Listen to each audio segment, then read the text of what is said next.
우리 다윗의 말씀, 우리 사무엘상 15장 1절에서 6절까지 말씀을 찾아서 함께 일어나서 교독으로 읽겠습니다. 사무엘상 15장 1절에서 6절 말씀입니다. 15장 1절입니다. 그 후에 압살롬이 자기를 위하여 병거와 말들을 준비하고 호위병 50명을 그 앞에 세우니라. 압살롬이 일찍이 일어나 성문길 곁에 서서 어떤 사람이든지 송사가 있어 왕에게 재판을 청하러 올 때에 그 사람을 불러 이르되 너는 어느 사람 성읍 사람이냐 하니 그 사람의 대답이 종은 이스라엘 아무 지파에 속하였나이다 하면 압살롬이 그에게 이르기를 보라, 내 일이 옳고 바르다마는 내 송사를 들을 사람을 왕에게서 세우지 아니하셨다 하고, 또 압살롬이 이르기를 내가 이 땅에서 재판관이 되고 누구든지 송사나 재판할 일이 있어 내게로 오는 자에게 내가 정의 베풀기를 원하노라 하고, 사람이 가까이 와서 그에게 절하려 하면 압살롬이 손을 펴서 그 사람을 붙들고 그에게 입을 맞추니 함께합니다. 이스라엘 무리 중에 왕께 재판을 청하러 오는 자들마다 압살롬의 행함이 이와 같아서 이스라엘 사람의 마음을 압살롬이 훔치니라. 아멘. 이는 살아계신 하나님의 말씀입니다. 자리에 앉아서 말씀 나누고 기도하고 말씀 함께 나누겠습니다. 오늘부터 또 압살롬과 또 다윗의 이야기, 아버지와 아들 이야기입니다. 이 이야기 속에 성경의 말씀 속에 들어있는 하나님의 깊은 뜻과 우리 관계 속에 있는 모든 있을 수 있는 일들을 바라보며 하나님의 귀한 사랑으로 아버지 서로 관계를 잘 맺는 귀한 역사가 가정과 교회와 사회 속에 있게 하여 주옵소서. 우리와 관계 맺으시기 위해서 십자가에 돌아가신 예수님의 이름으로 감사하며 간절히 축복하며 기도 올려드리옵나이다. 아멘. 이 10대 사무엘 선지자를 통해 왕이 되는 기름 부음을 받은 다윗은 금방 왕이 되지 않습니다. 오랜 시간 동안 광야 훈련을 거쳐서 이스라엘 왕이 되었습니다. 그는 왕이 된 이후에 그저 앉아서 편안함을 누린 것이 아니고 수많은 전쟁을 치르면서 이스라엘 나라를 견고하게 세워갔습니다. 물론 다윗왕의 모든 여정은 하나님께서 허락하신 복이었고 은혜였습니다. 그러나 승승장구하던 그의 삶은 우리아의 아내 밧세바와의 간음으로 점점 하강곡선을 긋게 되었습니다. 그는 진실한 회개를 통해서 자신의 죄악에 대한 용서를 받았지만 그를 그렇게 사랑하셨던 하나님께서 그 위에 이 일이 있느니라 말씀대로 자연적 결과 제 대가 지불을 그와 그의 가정에게 허락하셨습니다. 그것들로 인해서 다윗은 평생 겸손하게 하나님만 의지하도록 수많은 아픈 고난을 경험해야 했습니다. 오늘은 다윗이 겪었던 그 고난 중에서 사랑하는 아들 압살롬의 반역과 그의 죽음으로 인한 극심한 고통에 대해서 이번 주와 다음 주에 함께 알아보려고 합니다. 먼저 압살롬의 반역에 대한 이야기를 들어보도록 하겠습니다. 압살롬은 자신의 누이 동생 다말을 강간하고 그녀를 쫓아낸 이복형 암놈을 살해한 일로 3년 동안 예루살렘을 떠나 아람 땅에서 살았습니다. 형제를 죽인 거예요. 그러니까 다윗 가문이 얼마나 복잡하냐면 부인들이 많아요. 그래서 이복 동생이 있고요. 그래서 또 이복 형도 있고, 이복 형이 이 암논이 자기의 누이 다말을 강간합니다. 그 일 때문에 계획해서 죽입니다. 암논을, 자기 형을. 그 일로 말미암아 그는 예루살렘 떠나 3년 동안 아람 땅에 살았습니다. 그 후에 그는 군대 장관 요압의 도움으로 예루살렘으로 다시 돌아오게 되었습니다. 그러나 압살롬은 예루살렘에 돌아와서 2년 동안 아버지 다윗을 만나지 못했습니다. 마침내 압살롬이 요압에게 도움을 요청하여 다시 아버지 다윗 왕을 만나게 되었습니다. 오늘 이야기는 그 후에 일어난 일입니다. 오늘의 성경의 말씀의 이야기를 이야기로 풀어드리겠습니다.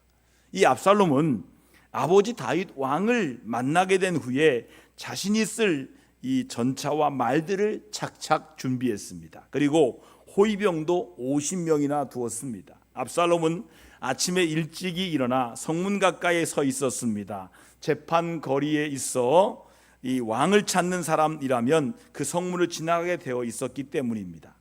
압살롬은 어떤 사람이 그곳에 오면 이렇게 묻습니다. 어느 성에 있소? 라고 물었습니다. 그러면 그 사람은 저는 이스라엘의 어떤 지파에 왔습니다 라고 대답하면서 자신의 억울함을 말했습니다.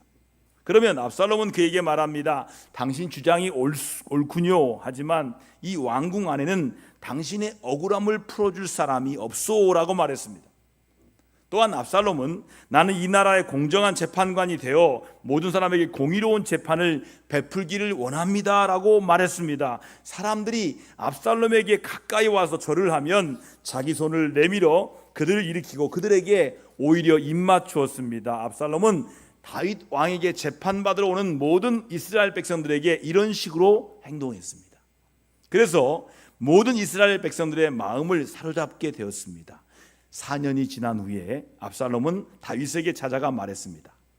제가 헤브론에 가는 것을 허락해 주십시오. 여호와께 약속한 것을 지키려 합니다. 제가 아람 땅 구술에 살 때 저는 제가 만약에 다시 예루살렘으로 돌아오게 된다면 헤브론에서 하나님께 제사를 드리겠습니다라고 약속한 적이 있습니다. 그러자 다윗 왕은 평안히 다녀오너라 라고 말했습니다. 그래서 압살롬은 헤브론으로 가게 되었습니다. 그러나 압살롬은 비밀리에 이스라엘의 모든 지파들을 사자들을 보냈습니다. 그리고 그 사자는 백성들에게 나팔 소리가 나면 압살롬이 헤브론에서 왕이 되었다라고 외치라라고 했습니다.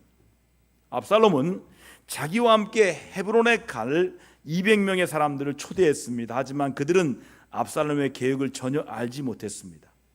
압살롬은 다윗의 책략가였던 길롯 사람 아히멜렉에게 사람을 보내 그를 데려왔고 그도 자기 편으로 만들었습니다.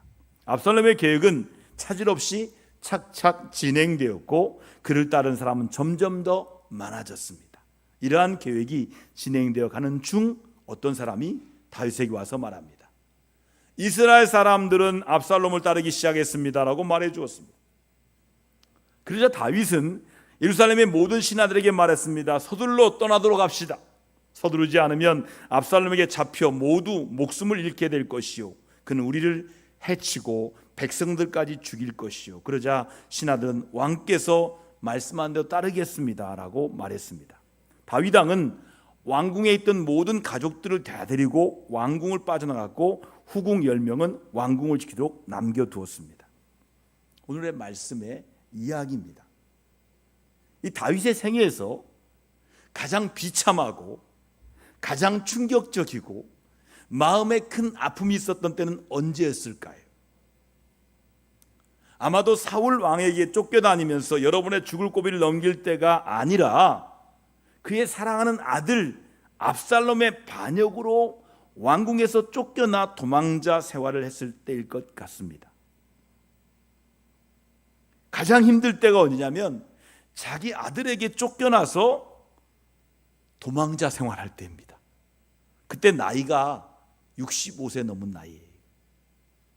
다윗의 65세에 넘은 나이가 나라가 매우 안정되고 평안한 생활을 하고 있었을 때 자신의 아들 압살롬에게 쫓겨 광야 생활을 하게 되었습니다. 게다가 그 아들의 반란의 실패로 결국 죽임을 당했을 때는 더욱 극심한 고통을 겪어야 했습니다. 압살롬이 죽은 후에 다윗이 지었던 애가를 살피면 그의 고통이 얼마나 심했는지를 우리가 알 수가 있어요. 자, 말씀 같이 읽어볼까요? 사무엘하 18장 33절입니다. 함께 합니다. 내 아들아 압살롬아, 내 아들 압살롬아, 차라리 내가 너를 대신하여 죽었다면 압살롬 내 아들아 라고 탄식하고 있습니다. 다윗의 생에서 눈물과 위험과 살인과 낙담, 죽음과 같은 아픔은 항상 있었습니다. 그러나 이 사건처럼 그런 고통을 한꺼번에 처참하게 겪었던 적은 없었습니다. 어쩌면 이것은 아버지로서 사랑하는 아들을 먼저 보내고 그 아들을 자신의 가슴에 묻으면서 부르짖는 한 인간의 가장 애처롭고 슬프며 가슴을 찢는 통곡의 노래라고 볼 수 있습니다. 이 다윗이 이 압살롬을 인해서 당해했던 극심한 고통이 불러온 사건의 시작은 압살롬이 반역으로 죽기 11년 전으로 거슬러 올라갑니다. 압살롬의 배다른 형이었던 암논은 압살롬 여동생 다말의 미모에 정신을 차리지 못하고 음흉한 계획을 세워 그녀를 강간합니다. 그리고는 그 여인을 자신의 집에서 내쫓아냅니다. 이 압살롬은 격분했으나 냉정함을 잃지 않고 복수를 위해 암논을 살해하는 계획을 세웁니다. 그는 2년을 기다렸다가 마침내 치밀한 계획에 따라 암논을 잔인하게 살해합니다. 사무엘하 15장, 12, 13장 우리 23절에서 33절에 나와 있습니다. 아마도 그 2년 동안 암논은 자신이 저지른 죄악에 대해 죄책감이나 그에 대한 비난과 보복의 두려움이 희미해졌을 것입니다. 그러나 압살롬은 2년 동안 하루도 잊지 않고 복수의 칼날을 날마다 갈았습니다. 압살롬은 암논을 죽인 후에 요단강에 건너 자신의 어머니의 고향이었던 구슬로 도망하게 됩니다. 이 다윗 왕의 입장에 보면 2년 전에 그의 큰아들 암논이 다말을 강간한 일로 인해 큰 아픔을 겪어야 했습니다. 그리고 이제는 잊을만 하니까 자신의 아들이 형제를 살해한 일로 또다시 극심한 고통을 겪어야 했습니다. 이 소식을 들은 후에 이 다윗의 모습이 다음과 같은 말씀에 기록되어 있습니다. 사무엘하 13장 31절 다윗의 마음으로 같이 읽어볼까요? 함께 읽습니다. 왕이 곧 일어나서 자기의 옷을 찢고 땅에 드러눕고 그의 신하들도 다 옷을 찢고 모셔 선지라. 여러분 생각해 보세요. 자녀가 속색이면 이렇게 합니다. 얼마나 속을 많이 썩었던지 옷을 찢어요. 얼마나 아버지 마음이 아프면 자기 옷을 찢어버려요. 그리고 고통스럽게 있어요. 다윗의 심적 고통이 몹시 컸기에 신하들 앞에서 옷을 찢고 그 자리에 쓰러져 버린 것입니다. 압살롬은 그술에 3년 동안 대피 생활하게 됩니다. 그 뒤에 압살롬은 요압의 중재로 3년 동안의 대피 생활을 정리하고 아버지 다윗 왕으로부터 예루살렘에 돌아와도 좋다는 허락을 받게 됩니다. 그러나 다윗 왕으로부터 3년 만에 돌아온 압살롬은 다시 2년 동안이나 만나주지 않았습니다. 사무엘하 14장 24절에서 28절에 나와 있습니다. 이것이야말로 다윗이 압살롬으로 인해 고통을 당하게 되는 아주 중요한 원인과 단초가 되었습니다. 다윗 왕이 베푼 압살롬의 암몬 살인에 대한 사면은 순전히 사법적이었기 때문이었고 인격적인 용서가 아니었습니다. 사실 다윗 왕은 자신의 아들 압살롬을 그리워했습니다. 그러나 압살롬에 대한 증오심이 없어진 것은 아니었으며 죄를 짓고 상당한 시간이 지났는데도 압살롬을 용서하고 포용할 마음이 없었던 것으로 보여집니다. 아버지 다윗이 아들 압살롬을 그렇게 모질게 대하는 데는 나름대로의 이유가 있었을 것입니다. 그러나 다윗의 이러한 태도가 그의 생애의 세 번째 중대한 범죄라고 볼 수도 있습니다. 왜냐하면 압살롬의 반역과 패망은 바로 다윗의 거절에서 비롯되었다고 볼 수 있기 때문입니다. 우리나라에도 나오잖아요.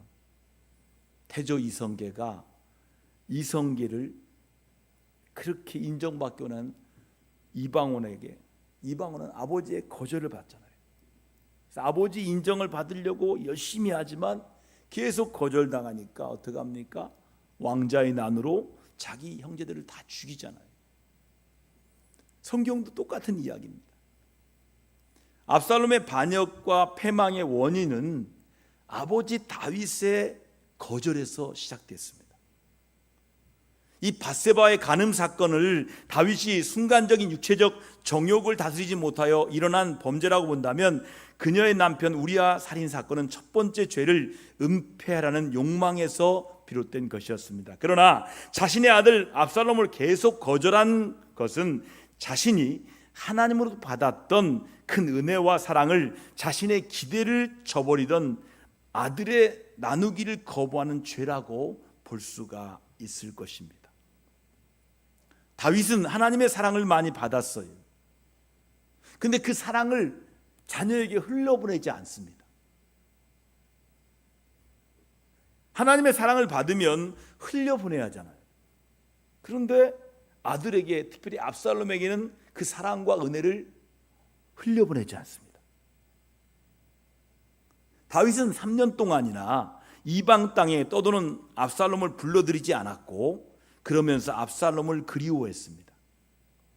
그러한 다윗의 마음, 애증의 마음을 알아챈 요압이 한 여인을 시켜서 다윗 왕에게 깨달음을 준 다음에 압살롬을 드디어 예루살렘에 불러들이게 됩니다. 다윗은 돌아온 압살롬에게 예루살렘에서 살지까지 마련해 주었습니다. 하지만 다시 2년 동안이나 압살롬을 만나주지 않았습니다. 그리고 압살롬이 자신을 찾아오는 것도 허락하지 않았습니다. 이러한 다윗의 태도는 너무나 지나친 용서 없음과 자비 없음의 행동이었습니다. 그러나 압살롬에게 있어서 아버지 다윗 왕이 계속되는 거절은 아버지의 관계 회복에 대한 희망마저 포기하게 만들었습니다. 그래서 그는 자신만의 다른 계획을 세워 그 일을 추진해야겠다는 결단을 내리게 되었을 것입니다. 압살롬은 다윗의 인격적인 용서와 아들에 대한 포용과 따뜻한 사랑을 원했지만 그에게 돌아오는 것은 오랫동안 계속된 거절과 거부였습니다. 그래서 압살롬은 자신을 계속 거절하는 아버지를 쫓아내고 자신의 왕국을 세우기로 마음을 먹었는지도 모릅니다.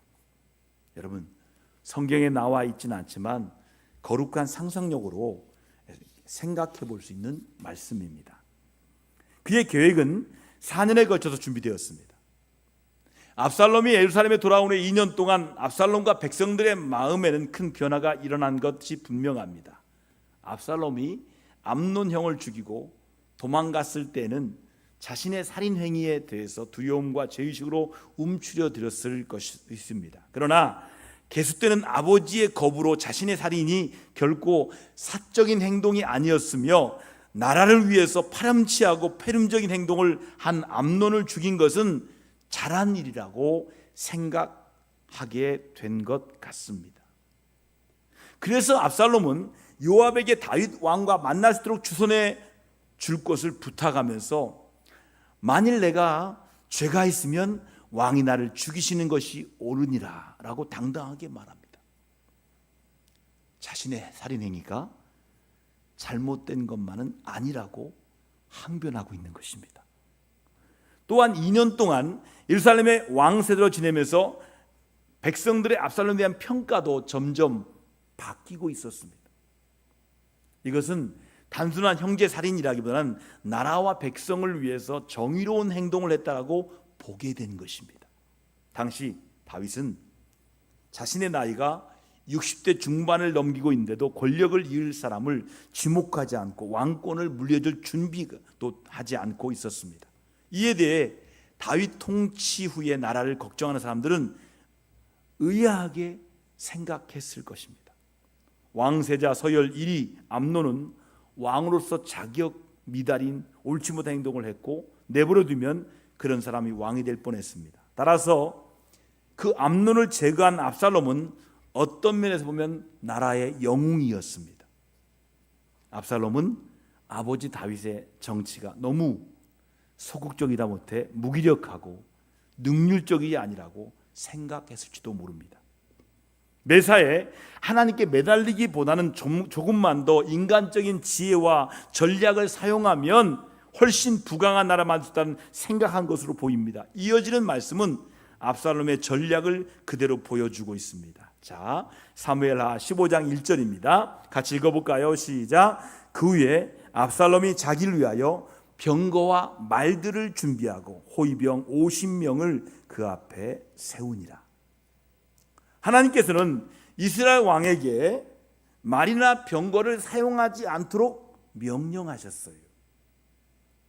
그런 것들을 사용하면 왕이 하나님을 의지하기보다는 인간적인 힘인 말이나 병거를 더 의지할 것이기 때문이었습니다. 또한 이스라엘 왕은 많은 경호원을 두지 못하게 하셨습니다. 사실상 이스라엘 왕은 하나님의 대리인이지 진정한 이스라엘 왕이 아니었기 때문입니다. 그러나 압살롬은 그런 하나님 명령을 인정하지 않았습니다.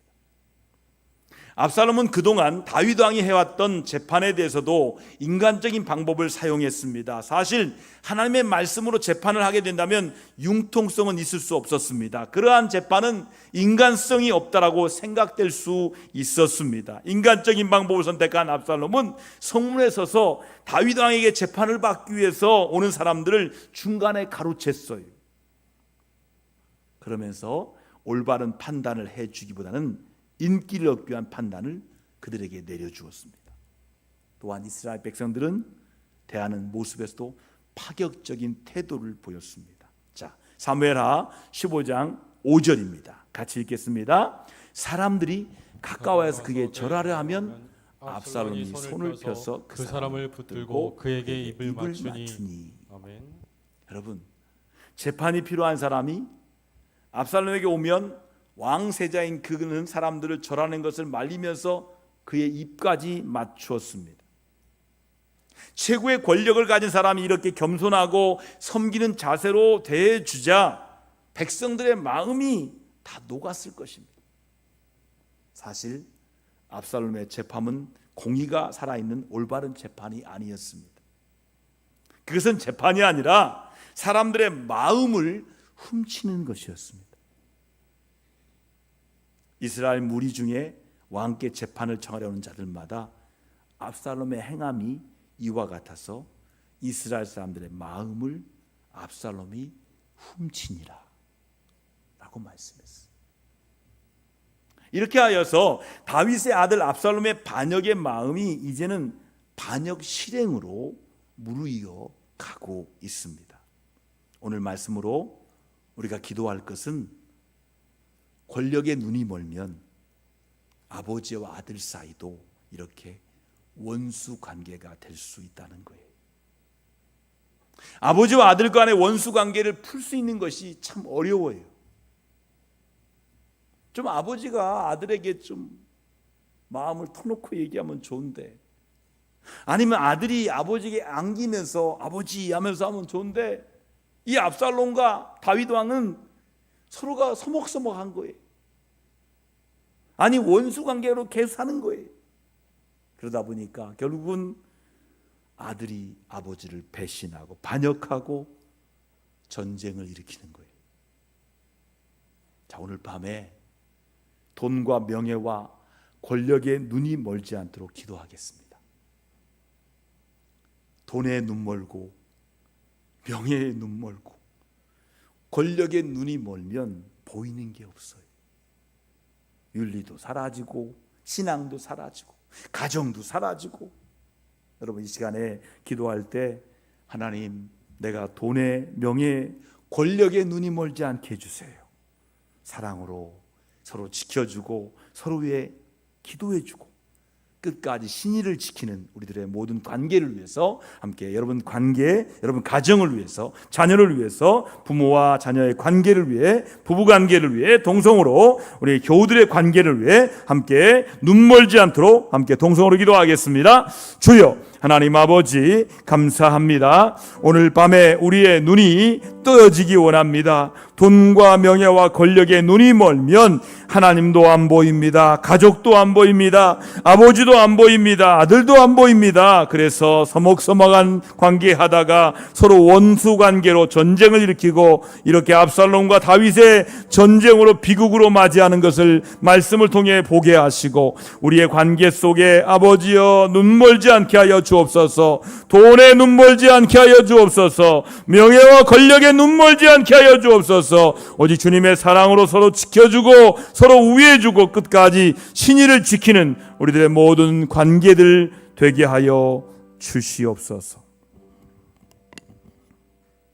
오늘 말씀으로 다윗과 압살롬의 이야기를 통해 우리가 깨닫는 교훈이 무엇입니까? 권력의 눈이 멀 때 아들이 아버지 다윗을 향해 배반의 칼을 들었던 것처럼 이러한 일들이 가정에서 수없이 일어납니다. 우리들의 삶을 돌아보면 사랑으로 서로의 허물을 덮게 해줘야 되는데 애증으로, 미움과 증오로, 또 아내는 그리움으로 관계를 잘 맺지 못하고 있습니다. 하나님, 오늘 말씀으로 우리 가정을 돌아보게 하시고 나의 삶의 관계를 돌아보게 하셔서 하나님 이제 풀게 하시고 이제 사랑하고 서로 지켜주고 위해주고 신의를 지키는 믿음의 관계, 성도의 관계, 부부관계, 자녀와 부모관계, 아름다운 관계들로 회복되게 하여 주옵소서. 오늘 밤에 관계가 힘든 분들 그 관계를 놓고 기도하다가 회개하고 가서 풀고 자도록 축복하여 주시옵소서. 예수님의 이름으로 감사하며 간절히 기도 올려드리옵나이다. 아멘.